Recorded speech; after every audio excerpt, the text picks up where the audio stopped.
உங்கள் மொபைல் மூலம் சம்பாதிக்க வேண்டுமா? நன்மை என்ன, தீமை என்ன, உண்மை உறக்கச் சொல். நமது சேனலில் தெரிவிக்கப்படும் ஒவ்வொரு கருத்துகளும் தெளிவாக தெரிந்து கொள்வதற்கு மட்டுமே. சேருவதும் சேராததும் உங்கள் விருப்பம். இதில் எந்தவித கட்டாயமும் இல்லை. வணக்கம் உண்மையான உறவுகளே. உண்மை உறக்கச்சொல் சேனல் மூலம் உங்கள் உறவான கிளின்டன் பேசுகிறேன். இன்னைக்கு நாம சந்தோஷமான விஷயம்தான் பேச போகிறோம். இன்னும் கொஞ்சம் புரிதலோட பேசலான்னு தான் இந்த வீடியோ. எஸ்பிஓக்கு ஜிஎஸ்டி அப்ரூவல் கிடச்சாச்சு. ஜிஎஸ்டி ஆஃபிஷியலாக நோட்டீஸ் போர்டில் அனௌன்ஸ்மெண்ட் கொடுத்துட்டாங்க, நமக்கு ஜிஎஸ்டி கிடச்சாச்சுன்னு.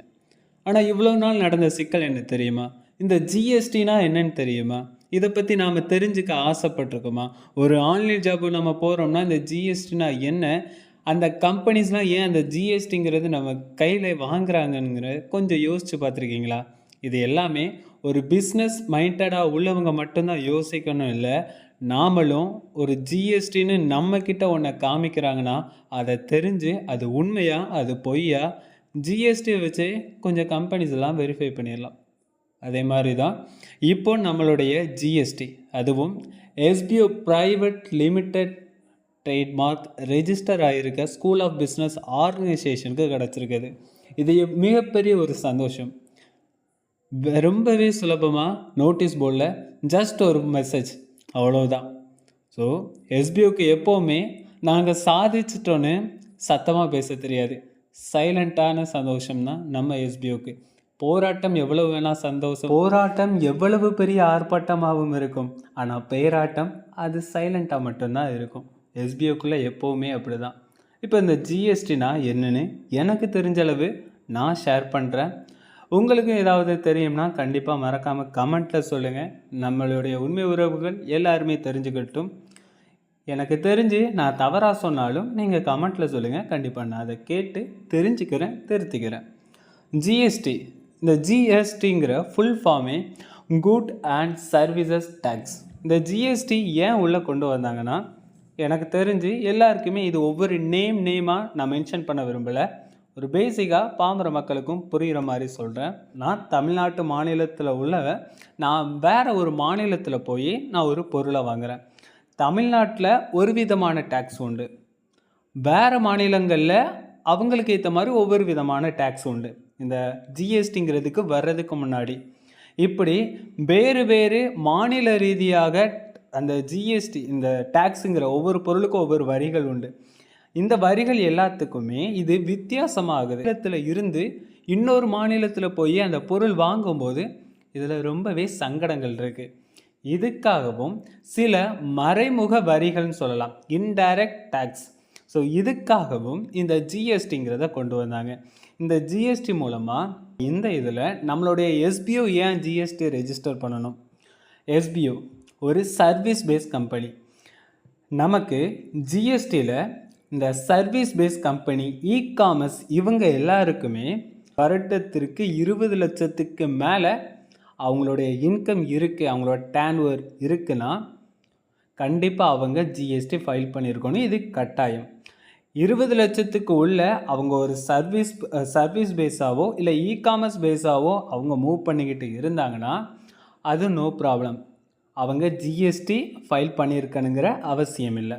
இது மேனுஃபேக்சரிங், இந்த ப்ராடக்ட் இதெல்லாம் ப்ராடக்ட் இதெல்லாம் ஓனாக தயாரிப்பாங்க, மேனுஃபேக்சர் பண்ணுவாங்க, ப்ராடக்டை சேல் பண்ணுறது, இந்த மாதிரி கேட்டகரியில் உள்ளவங்களுக்கு 40 லட்சம் வரைக்கும் உண்டு.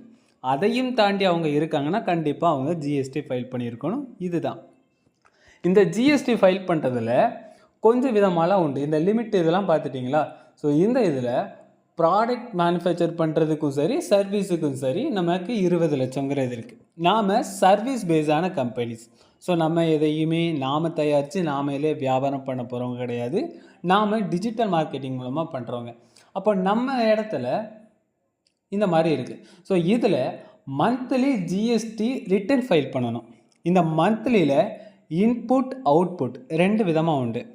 நான் ஒருத்தர்கிட்ட வாங்கினா அதுக்கும் நான் வரி கட்டணும், ஒருத்தர்கிட்ட நான் பொருளை வாங்கும்போது ரூ. 10 பொருள் தராங்கன்னா ரூ. 2 அது வரியோட தான் நான் கட்டுற மாதிரி இருக்கும். நான் ஒரு பொருள் வாங்குறதா இருந்தாலும். அப்போ அவுட்புட்னா நான் அந்த பொருளை அவர்கிட்ட விற்கும்போது அந்த டேக்ஸோட கணக்குலையும் எக்ஸ்ட்ரா என்னோட மார்ஜினை வச்சு நான் விற்பேன். ஸோ இது அவுட்புட். இந்த 2 இடத்துலையுமே இன்புட்டுங்கிறது மந்த்லி சரியாக 11ஆம் தேதி ஜிஎஸ்டி ரிட்டர்ன்ஸ் ஃபைல் பண்ணியிருக்கணும். அவுட்புட்டுங்கிறது சரியாக 20ஆம் தேதி மந்த்லி அவங்க ரிட்டர்ன்ஸ் ஃபைல் பண்ணியிருக்கணும். இந்த ஜிஎஸ்டிங்கிறது அப்ளை பண்ணுறதுக்குள்ள ப்ராசஸ் நார்மலாக 2 விதமாக உண்டு. இந்த 2 விதத்தில் இதில் தான் உங்களுக்கு புரியும் நினைக்கிறேன் நம்ம எஸ்பிஓக்கு ஏன் இவ்வளோ டிலே ஆகுச்சுன்னு. ஜிஎஸ்டி வெரிஃபிகேஷன் படி 2 விதமாக உண்டு. ஒன்று ஆன்லைன் வெரிஃபிகேஷன்லேயே ஓகே அக்செப்ட் பண்ணிடுவாங்க, ஜிஎஸ்டி கொடுத்துருவாங்க. ஆனால் இதில் இன்னொன்று உண்டு. டைரெக்டாக இந்த கிராஸ் செக் பண்ணுவாங்க. நீங்கள் உண்மையாக தான் இந்த ஆஃபீஸ் வச்சுருக்கீங்களா, உண்மையாக தான் இதெல்லாம் கொடுக்கறதுக்கு சாத்தியமா, உண்மையாக தான் நீங்கள் பண்ணுறீங்களான்னு அவங்க அந்த கிராஸ் செக்கை மட்டும் கையில் எடுத்துட்டாங்க. நேரடியே விசாரணையை மட்டும் கையில் எடுத்தாங்கன்னா கிட்டத்தட்ட 1 மாதத்திற்கு மேலேயும் தாராளமாக போகும் ஜிஎஸ்டி நம்மளோட கைகளில் கிடைக்கிறதுக்கு. எனக்கு தெரிஞ்சு இதனால் மட்டும்தான் நேரடியாக கிராஸ் செக் அதிகமாக இருந்திருக்கு. நிறைய தடவை சொல்லியிருக்காங்க. செக்கிங்கில் நிறைய வெரிஃபிகேஷன், நிறைய கொஸ்டின்ஸ் ஆன்சர்ஸ்லாம் சொல்லியிருக்கோம், கேட்டிருக்காங்க. இது எல்லாமே நிறைய பார்த்துருக்காங்க. அப்போ இந்த இடத்துல 10 லட்சம் நபர்களுக்கு மாதந்தோறும் நாங்கள் 10,000 ரூபாய் கொடுக்குறோன்னு சொல்லி இது எல்லாமே மென்ஷன் பண்ணியிருப்பாங்க.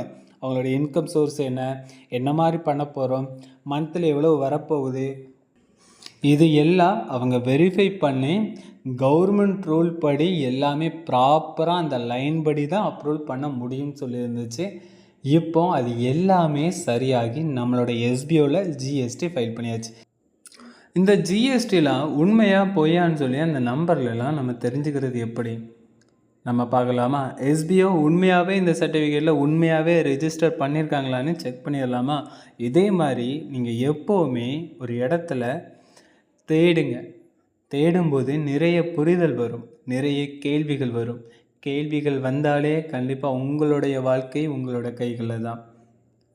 எஸ்பிஓ டைரெக்டாக க்ரோமுக்கு போங்க, ஜிஎஸ்டி சர்ச்னு கொடுக்குறேன்.